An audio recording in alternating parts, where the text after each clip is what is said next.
নমস্কার, পাকবিচিত্রায় সকলকে স্বাগত জানিয়ে আমি আজ আরেকটি নতুন রেসিপি করে দেখাবো, ইঁচড় কালিয়া।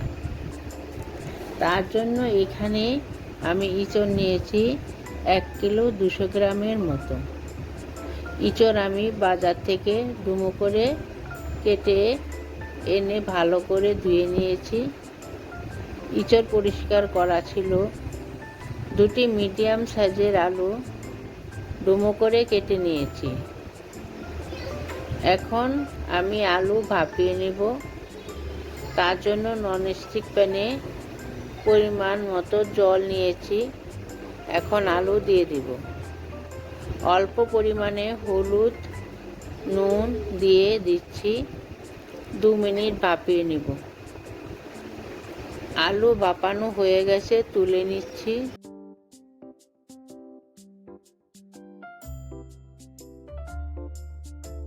এখন আমি ইঁচড় ভাপিয়ে নিব। তার জন্য ননস্টিক প্যানে পরিমাণ মতো জল নিয়েছি। এখন ইঁচড় দিয়ে দিব। অল্প পরিমাণে নুন হলুদ দিয়ে 5 মিনিট ভাপিয়ে নেব। দেখুন আমার ভাপানো হয়ে গেছে, তুলে নিচ্ছি। এখন আমি আলু ভেজে নিব। তার জন্য ননস্টিক প্যানে পরিমাণ মতো সরষের তেল দিয়ে গরম করে নিয়েছি। এখন আলু দিয়ে দিচ্ছি। আলু হালকা লাল করে ভেজে নেব। দেখুন আমার আলু ভাজা হয়ে গেছে, এখন তুলে নিব।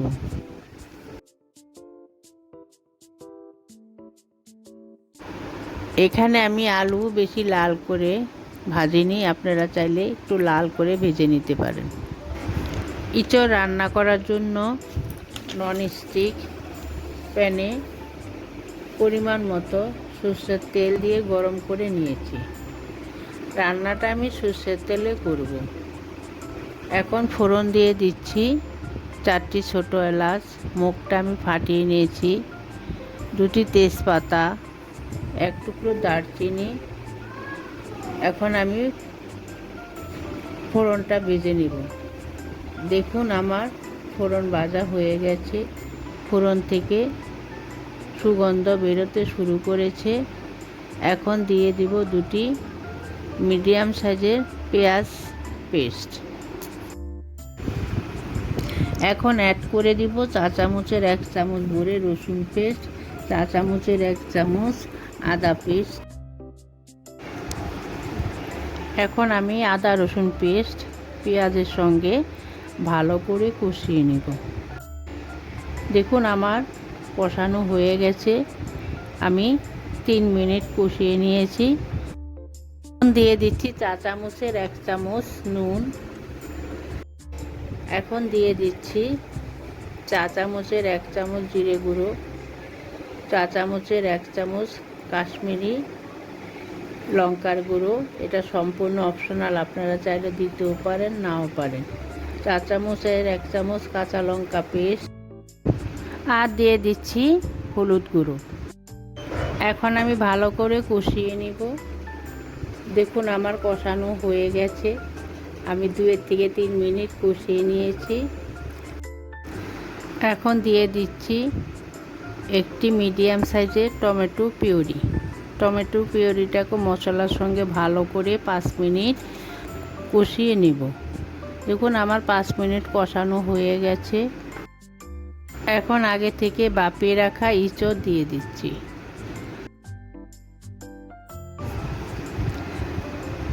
এখন আমি ইঁচড় ভালো করে ঢাকা দিয়ে কষিয়ে নিব। মাঝে মাঝে ঢাকা তুলে নাড়িয়ে দিব যাতে তলায় লেগে না যায়। দেখুন আমার ইঁচড় কষানো হয়ে গেছে। এখন আমি ভেজে রাখা আলু দিয়ে দিচ্ছি। এখানে নুন ঝাল আপনাদের পছন্দ অনুযায়ী দিবেন। দেখুন আমার কষানো হয়ে গেছে। আমার ইঁচড় আলু দুটোই নরম হয়ে গেছে। এখন আমি গ্রেভি করার জন্য পরিমাণ মতো হালকা গরম জল দিয়ে দিচ্ছি। গরম জল দিলে রান্না পর খেতে খুবই ভালো লাগে।